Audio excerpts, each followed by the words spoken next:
Assalamualaikum warahmatullahi wabarakatuh. Saya Edi Krisna Bayu dengan NIM 41191263 akan menjelaskan tentang konservasi tanah dan prinsip pengolahan tanah. Konservasi tanah adalah serangkaian strategi pengaturan untuk mencegah erosi tanah dari permukaan bumi atau terjadi perubahan secara kimiawi atau biologi akibat penggunaan yang berlebihan, salinisasi, pengasaman, atau akibat kontaminasi lainnya.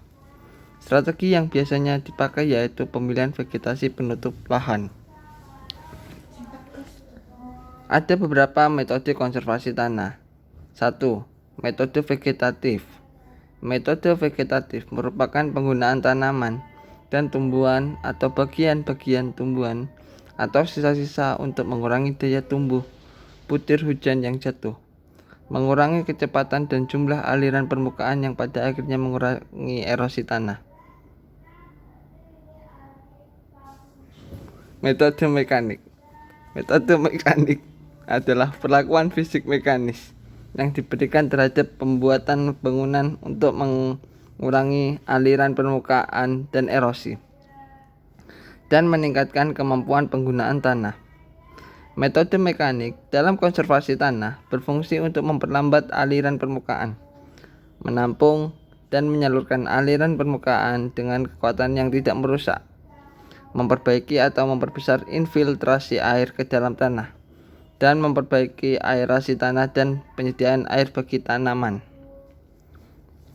Yang ketiga adalah metode kimia, merupakan penggunaan preparat kimia baik berupa senyawa sintetik maupun berupa bahan alami yang sudah diolah dalam jumlah yang relatif sedikit untuk meningkatkan stabilitas agregat tanah dan mencegah erosi.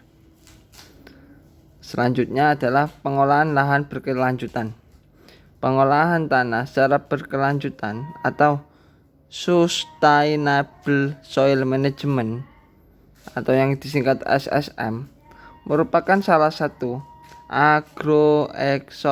agroekos dalam pengolahan tanah. Harus menggunakan pendekatan multidisiplin dan tidak terbatas hanya pada bidang ilmu tanah saja.